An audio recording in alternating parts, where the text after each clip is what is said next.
헌법재판소 내일 오전 10시죠. 통합진보당 정당 해산 심판 사건에 대해서 결정을 하게 됩니다. 자, 우선 말이에요. 제가 세 분께 여쭤보고 이건 굉장히 중요한 부분이라고 저는 개인적으로 생각하기 때문에 여쭤보는데 이게 어떤 결정을 내릴지는 우리는 아무도 모릅니다. 그건 아무도 알 수도 없는 상황이고 그런데 어떤 결정이 내리든 간에 이 문제가 진보 보수의 문제입니까 아닙니까? 어떻게 생각하십니까? 한 분씩 말씀해 주시죠. 우선 진보 보수의 문제는 아니고 예. 대한민국 헌정 질서에 대한 문제라고 생각합니다.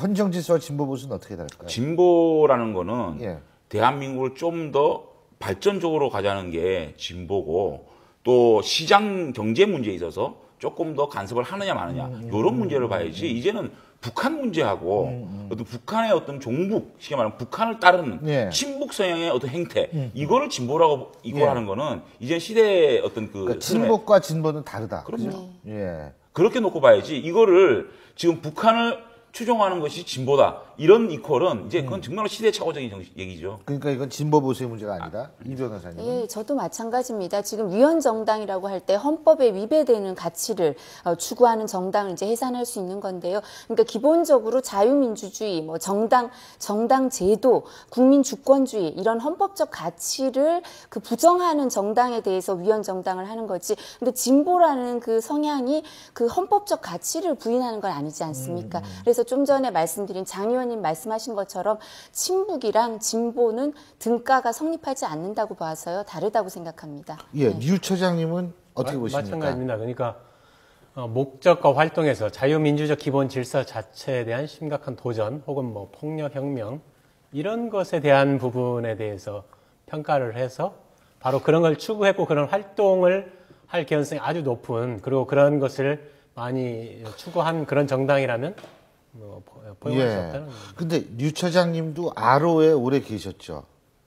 예, 좀 있었어요. 그렇죠. 이석기 그 아로 그 조직 이석기 아로하고는 좀 다른. 민혁당. 예, 민혁당. 민혁당 아로 거기에 계셨죠. 예.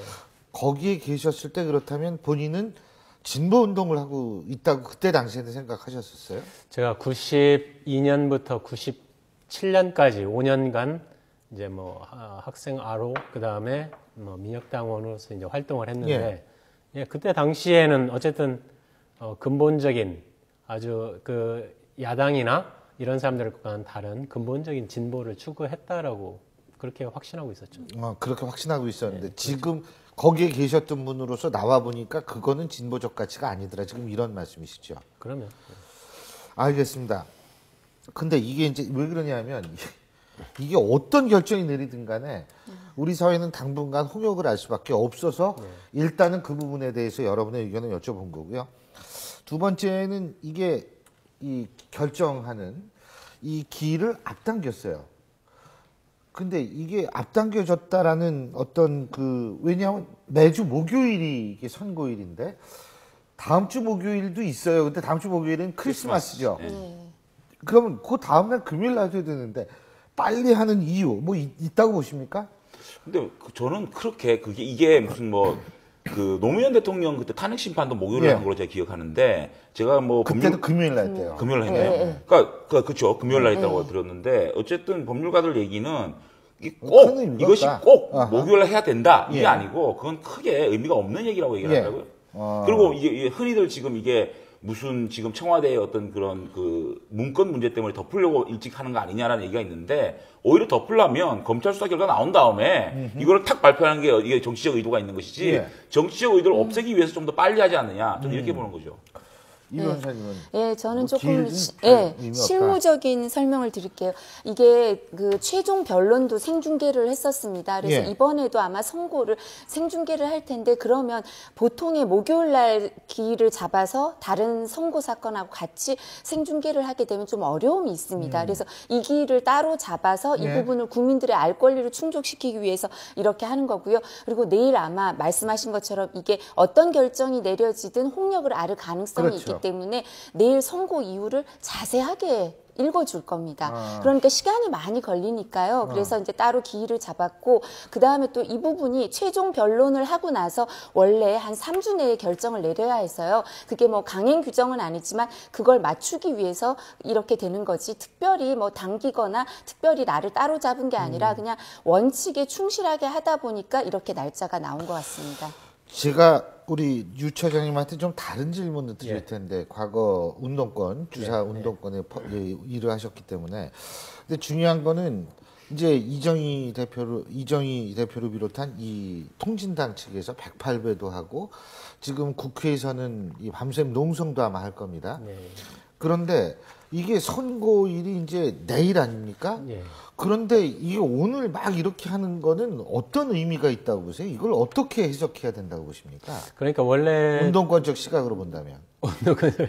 그 독일에서는 뭐 5년 정도를 헌법재판소에서 심사를 했다고 그래요. 5년 정도 심사를 했는데 이게 그리고 한 내년 정도까지 미뤄질 걸로 예측을 했던 것 같아요. 근데 이 길이 앞당겨지는 거는 상당히 이제 자기들한테 불리한 결과가 나오지 않을까. 이러한 예상을 하는 것 같고, 그렇다고 할 때 한편으로는 어떤 탄압받는 이미지를 국민들한테 보여주기 위해서 아마 최대한 그걸 부각시키기 위한 그런 언론 플레이, 여론몰이 뭐 이런 것으로 보여집니다. 저는 요거를 조금 제가 생각을 해봤는데 그 왜 이렇게 오늘부터 전야제를 할까? 지금 나오는 얘기가 투쟁본부를 만들고 108배를 하고 촛불 집회를 한다는 거 아닙니까? 그러면 내일 만에 하나 정당 해산 심판이 떨어질 경우에 이들이 어떻게 투쟁하겠다는 걸 보여주는 거라고 생각이 들어요. 근데 여기다가 플러스, 그러니까 자신들이 할 수 있는 가장 강력한 투쟁들을 전개할 것이다. 이를테면 단식도 뭐 그중에 들어갈 것이고요. 저는 만에 하나 또 극단적으로 분신도 고민을 해봐야 된다. 그래서 이게 아마 경찰이나 이런 치안방역에서는 통진당 관련된 분들의 이런 극단적인 행동에 대해서 만반의 준비를 해야 될 것이고, 저는 이 내일 있을 이 통진당 해산 심판에 대해서 국민들이 굉장히 관심이 많으신데 그럼에도 불구하고 후폭풍이 그렇게 클 것이냐, 저는 그렇게 보질 않아요. 왜냐하면 만약에 정당 해산이 된다 그러더라도 지금 이미 통진당이 지지율이 1.5% 정도밖에 안 돼요. 98.5% 국민들은 이미 마음에서 통진당이 떠났거든요. 그런 상황에서 결국은 이것의 의미는 법적으로, 그러니까 민주주의의 어떤 그 수단인 정당 정치에 있어서 이것을 어떤 수표에 의하지 않고 법으로 재단할 수 있을 것이냐는 법적 판단을 한번 구해본다는 의미지, 이것이 만약에 해산이 된다 그랬다고 큰 어떤 그 뭐 태풍이 분다, 뭐 정치판에 어떤 굉장한 어떤 뭐 폭풍이 예상된다 이렇게 보지는 않고요. 다만 오히려 역으로 만에 하나 이게 기각이 됐을 경우에 오히려 집권 세력에 엄청난 타격을 줄 수 있다.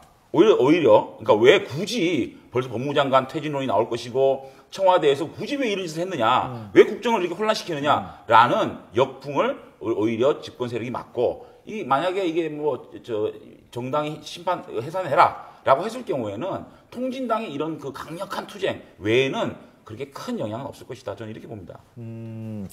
일단 자연스럽게 이 전국 부분으로 넘어갔는데 그 부분 전에 제가 개인적으로 이 변호사님께 여쭤볼 게 있어요. 이정희 그 통진당 대표하고 대학교 어떻게 되세요? 서울대 법대? 예, 선배시죠. 서울대 법대 선배세요. 제가... 이분이 워낙 동안이셔가지고 좀 비슷해요. 서운하네요. 늙어 보인다는 얘기 아닙니다. 오해하지 마시고. 야, 이거 큰일 났다. 말실수했네. 이거 어떡하지, 이거? 서운한데요. 아니, 근데 잘 아세요? 저희가 학교 들어갔을 때 뭐 여학생이 별로 없으니까요. 저희 학번이 뭐 여학생이 많은데 한 18명 정도고 그 위에 선배들은 10명 조금 넘었거든요. 그러니까 전체 뭐 1학년부터 4학년까지 해봤자 한 5, 60명? 이렇게 되니까 여학생회라는 게 있고 아마 여학생회 회장이 아니었던가라는 생각이 들고요. 여학생 방이 따로 있는데 그 방에 이제 노트를 두고 저희 왔다 갔다 하면서 이렇게 비밀 노트 같이 일기 같은 거 쓰고 이랬는데 그런데도 자주 와서 뭐 있었고 되게 감성적이었던 걸 기억을 하거든요. 그리고 그렇게 뭐 이념적이었던 건 기억이 잘 안 나서 저는 어떤 생각을 했냐면 이제 제가 국회에 들어가서 보니까 뭐 당 대표를 하고 또 뭐 반대 토론도 많이 하시고 이러는데 그러면서 이제 이제 저희 그냥 후배들의 추측으로는 남편분이 아까 수상한 남편들 얘기를 하셨잖아요. 황선 씨, 신은미 씨 이런 분처럼 연수원에서 남편을 만나셨는데 그때 만난 남편의 영향이 아닌가. 저희도 추측이죠. 그런 생각을 해봤습니다. 남편분은 뭐 워낙 유명한 그쪽에 운동권 쪽에서 유명한 분이어서 남편을 만나고 나서 변한 게 아닌가 뭐 이런 생각도 해봅니다. 저희들의 뭐 일부의 견해죠. 예. 물론 그렇죠. 이정희 부부는 부창부수라 그래요. 네, 제가 근데 그게 그럴 수도 물론 있겠죠. 그래도 이 같은 학교를 같이 다닌 적이 있으시니까 뭐 그렇군요. 자, 우리 아까 전국 얘기 제가 갑자기 이도 변호사 서울대 법대 나오셔가지고 그냥 여성분들끼리 아시나 여쭤본 거고 전국 말이에요. 지금 장 의원님께서는 이게 뭐 크게 이게 후폭풍이 오히려 기각될 때는 크고 기각되지 않고 해산이 됐을 땐 크지 않을 것이다라고 말씀하셨는데 어떻게 동의하십니까? 어떻게 보십니까? 뭐 기본적으로 동의하고요. 해산된다면 해산 결정이 내려진다면 그 정북 세력에 대한 투쟁에서 굉장히 그 큰 성과이고 그런 의미에서 대한민국의 사회적 정치적 의미는 굉장히 의미가 크다 이렇게 생각합니다. 그러니까 이게 통진당이라는 당이 있고 여기에 국회의원이 10명이었었잖아요. 그랬다가 5명으로 지금 줄어들긴 했지만 그래도 어쨌든 한 5명의 현역 국회의원이 존재하면서 이 통진당을 거점으로 한 어떤 정북 세력의 하나의 유력한 거점 이런 것이 위헌 심판을 받게 된다면 앞으로 이제 대체 정당을 아마 반드시 시도할 거라고 저는 생각을 하는데 대체 정당을 시도하더라도 결국은 헌법재판소로부터 위헌 판결을 받은. 그러니까 이제 그건 이제 안 됐을 때고 만약 기각됐을 때는 어떤 폭풍이 있을 거라고 기각되었을 때는 상당히 정치적 파장이 크겠죠. 두 분 다 생각이 비슷한데 저는 조금 더 디테일하게 제가 말씀드린 거는 큰 의미에서 정치 사회적으로 어떤 후폭풍이 크지 않을 것이라는 거 보여지는 것이고 디테일하게 정치 세력의 어떤 그 현상에 대해서는 일단은 진보 세력이 굉장히 재편될 것이다. 그러니까 NL 계열에서 PD 계열로 이를테면 노회찬, 심상정 이런 쪽으로 재편이 되는데 그럼에도 불구하고 진보 세력이 굉장히 위축을 할 거예요. 왜냐하면 어차피 같이 괴를 했고 같이 정치를 했기 때문에 굉장히 진보 세력 자체가 위축이 될 것이고 새정치연합 입장에서도 어쨌든 통진당이 그 원내 세력으로 들어오는데 역할을 했기 때문에 야권 연대라는 게 상당히 이런 북한 정책이라든지 이런 부분에서 위축될 수밖에 없을 것이다라는 어떤 이렇게는 보지만 큰 의미에서 사회적인 후폭풍 이런 거는 좀 근데 거꾸로 기각이 됐을 경우에는 지금 보수 쪽에서는 당연히 이제 굉장히 많이 들고 일어날 거고 보수 세력이 어떤 뭐 진보 세력을 두고 어떤 뭐 이렇게 들고 일어나는 것보다는 보수 세력이 이 정부에 대해서 너무 무능하다. 제가 어떻게 이렇게 위헌 심판 선고를 소송을 하는데 증거 제출이라든지 이렇게 부실하게 해서 이렇게 정부를 만들었느냐라는 부분하고 결국은 법무장관이라든지 이 내각이 버틸 수 있겠느냐. 그리고 지금 가뜩이나 흔들리고 있는 청와대가 어느 정도 흔들리겠느냐 이런 걱정을 합니다. 그리고 진보 세력은 이렇게 나올 수 있는 거 아니에요? 그러니까 뭐냐면 예를 들면 진보 쪽에서는 만약 기각이 됐다라고 했을 땐 봐라. 그렇게 이념 갖고 장난치더니 이게 벌써 법적이 이렇게 되지 않았냐. 그렇다면 정권의 입장에서 볼 때는 양쪽에서 공격받는. 그렇죠. 그러니까 이게 정북몰이 지나친 정북몰이의 결과였다. 거기에 대한 나오겠죠. 정치적이고 실질적인 책임을 져라. 이럴 거고 당연히 법무부 장관은 사퇴를 해야 될 거고.